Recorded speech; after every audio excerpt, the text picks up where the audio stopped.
ایک بندے نے مجھے کہا کہ آپ جو ہیں وہ 11ویں شریف مناتے ہیں، ٹھیک ہے، تو 11ویں شریف میں تو آپ لنگر شریف پکاتے ہیں، اس میں بکرا ذبح کرتے ہیں یا جو جانور ذبح کرتے ہیں اس کو پہلے ہی کہہ دیتے ہیں کہ یہ 11ویں والے کا منسوب کرتے ہیں نا۔ میں نے کہا جی بالکل کرتے ہیں، اس میں کوئی مسئلہ نہیں، منسوب کرنے سے کیسے حرام ہوتا ہے؟ کہتا جی نہیں، منسوب کرنے سے بھی غیر اللہ کی طرف کیا ہو جاتا ہے؟ حرام ہو جاتا ہے۔ میں نے کہا جی آپ کا گھر ہے؟ کہتا ہے کس کا ہے، کس کے نام پر ہے؟ بینک بیلنس ہے؟ کہتا جی ہے۔ میں کس کے نام پر ہے؟ گاڑی ہے؟ کس کے نام پر؟ ہر چیز عبداللہ کے نام پر ہو تو حرام نہیں ہوتی۔ اگر عبداللہ کے نام پر گھر ہو، گاڑی ہو، بینک ہو، بیلنس ہو، حرام نہیں ہوتا، لیکن جیسے ہی ولی اللہ کے نام پہ منسوب ہو جائے تو کیا ہو جاتی ہے؟ میں نے کہا مطلب مسئلہ نہیں سمجھے آپ، منسوب کرنا حرام نہیں ہوتا۔ مجھے کہتا ہے آپ دلیل دیں۔ میں نے کہا جی کہاں سے دوں؟ کہتا ہے بخاری سے، بلکہ اس نے مجھے کہا تھا بخاری سے دیں۔ کہاں سے دیں؟ میں نے کہا یار میں بخاری تو کو نہیں، میں بخاری تو کو نہیں، میرے کو تو بخاری ہے۔ مولانا غلام عبدالغفور ہزاروی صاحب شیخ القرآن بیان فرما رہے تھے، تو آپ نے آیت پڑھی فلما تجلی ربہ، تو بابا پیچھے بیٹھا ہوا تھا نیچے، اس نے کہا مولوی صاحب تجلی نہیں ہوتا، تجلی ہوتی ہے۔ مولانا نے 3 مرتبہ آیت پڑھ کے کوشش کی فلما تجلی ربہ، انہوں نے بار بار بابا ٹوکتا تھا بھائی نہیں مولوی صاحب تجلی جی ہوتی۔ تو مولوی صاحب نے کہا کہ بھائی ٹھیک ہے یار گل فیصلہ ختم کرو مسئلے نوں، بابے دی تجلی تے میرا تجلا، ٹھیک ہے وہ گل ہے بھائی۔ میں کہا بھائی تہاڈی بخاری تے ساڈی، چھوٹے مرزا صاحب کہتے ہیں جامعہ ترمذی میں حدیث، کیا کہتے ہیں؟ تو میں نے کہا یہ جامعہ ترمذی نہیں ہے، یہ اگر اس ترتیب سے پڑھتے ہو تو جامع ترمذی ہے، یا جامع ترمذی اگر عربی طریقے سے پڑھو تو، ٹھیک ہے۔ جس بندے کو کتاب کے اوپر لکھا ہوا نام پڑھنا صحیح نہیں آتا، وہ کتاب کے اندر کیسے صحیح سمجھے گا؟ تو میں نے کہا جامع چھوٹے مرزا صاحب کی جامعہ ترمذی اور ہماری جامع ترمذی، ٹھیک ہے۔ بخاری میں روایت ہے، مجھے کہتا ہے بخاری سے بتایا، میں نے کہا 1720 نمبر روایت ہے، حضور نے صلی اللہ علیہ وسلم اپنی ازواج مطہرات کی طرف سے قربانی کی، گوشت آیا، حضرت عائشہ فرماتی ہے ہمارے گھر گائے کا گوشت آیا، میں نے پوچھا یہ کہاں سے آیا ہے؟ تو انہوں نے ہمیں بتایا گیا کہ ذبح النبی عن ازواجہ، نبی پاک نے اپنی ازواج مطہرات کے نام پر ذبح کیا۔ کس کے نام پر ذبح کیا؟ اب اس کا مطلب یہ ہے کہ ذبح جب کیا گائے کو یا بیل کو تو چھری پھیرتے وقت اللہ کے نام پہ ذبح کیا، بسم اللہ اللہ اکبر، لیکن اس کا جو ثواب ہے وہ کس کو پہنچ رہا ہے؟ ازواج مطہرات کو۔ اسی طرح جب بکرا یا مرغا ذبح ہوتا ہے تو اللہ کے نام پر ذبح ہوتا ہے، کوئی ایک بندہ بھی اللہ کے نام کے سوا کوئی دوسرا نام نہیں لیتا، وہ پڑھتا ہے بسم اللہ اللہ اکبر، وہ غوث پاک کا نام لے کے ذبح نہیں کرتا، چھری پھیرتے وقت نبی پاک کا نام نہیں لیتے، اللہ کا نام لیتے، ٹھیک ہے۔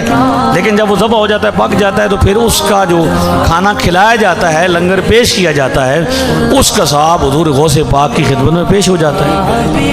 اس کو کیا کہتے ہیں؟ 11ویں شریف کہتے ہیں۔ اسی طرح کیا نا حضور علیہ السلام، اسی طرح مجھے کہتا کہ بھائی آپ یہ تو ہو گیا، لنگر تو بن گیا، اب آپ لنگر بنانے کے بعد ختم بھی پڑھتے ہیں، کھانے پر قرآن بھی پڑھتے ہیں، تو یہ بھی ثابت کریں۔ میں نے کہا بخاری سے یا بخاری سے؟ کہتا چلو بخاری سے کرو۔ میں نے کہا بخاری شریف میں 5381 نمبر روایت ہے، 5381 نمبر روایت میں حضور علیہ السلام نے جب ایک موقع پر آپ کی دعوت کی گئی، آپ تشریف لے گئے، وہاں پہ بندے آپ کے ساتھ زیادہ تھے اور میزبان کے پاس کھانا تھوڑا تھا، حضور نے فرمایا لے آؤ، روٹیاں لے کے آئے، اوپر گھی نچوڑا گیا، پھر اس کا کیا چوری بنا دی گئی، اور پھر حضور نے اس پر پڑھا حدیث میں ہے آپ نے کیا پڑھا؟ جو اللہ نے چاہا. تو صاحب قرآن نے قرآن کی تلاوت کی. تو اس کے بعد پھر حضور نے فرمایا کہ 10 کر کے بندے آتے رہیں اور کھاتے رہیں. تو حدیث میں ہے کہ 10 کر کے آتے رہے. کھانا تو 2-3 بندوں کا تھا, 80 بندوں نے سیر ہو کے کھایا. پہلی صدی میں نبی پاک نے تعلیم دی ہمیں کہ اگر کھانے میں برکت چاہتے ہو تو اس پر کیا کر لیا کرو؟ قرآن کریم ہاں جی پڑھ لیا. مجھے کہتا ہے جی آپ اس پر دعا بھی مانگتے ہیں کھانے پر. میں نے کہا یہ بھی بخاری سے ثابت کریں گے. 2484 نمبر روایت کیا ہے؟ 2400 بخاری. حضور علیہ الصلوۃ والسلام ایک سفر میں تھے, صحابہ ساتھ تھے, کھانا ختم ہو گیا زیادہ راہ. تو کچھ لوگ حضور کی خدمت میں یا رسول اللہ اونٹ ذبح کر لیتے. آپ فرمایا کر لو. لیکن حضرت عمر راستے میں ملے, پوچھا کیا مسئلہ ہے؟ کہا جی اونٹ ذبح کرنے لگے. تو فرمایا کہ اونٹ ذبح کر لو گے تو پھر سوار کس پہ ہوگی؟ تو انہوں نے کہا جی آپ بتائیں کیا کریں؟ تو فرمایا آئیڈیا دیتے ہیں, حضور کی خدمت میں حاضر ہو جاؤ, جو کچھ ہے سارا جمع کر کے دسترخوان لگا کے جمع کر دیا گیا. نبی پاک نے اس پر دعا فرمائی کھڑے ہو کر سبحان, اور پھر وہ کھانا کیا ہو گیا؟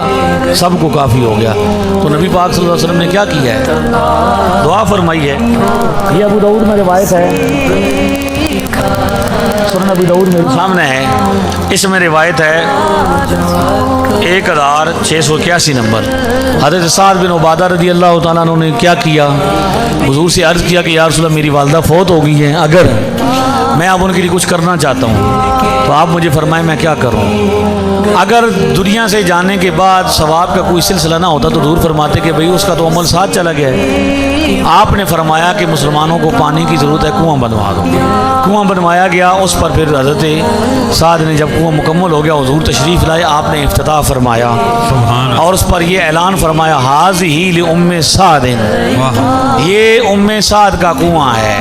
سبحان اللہ. یہ بکرا داتا صاحب کا ہے, یہ دیگ داتا صاحب غوث پاک کے نام کی ہے, یہ لنگر خواجہ صاحب کا ہے. تو مطلب کیا ہے؟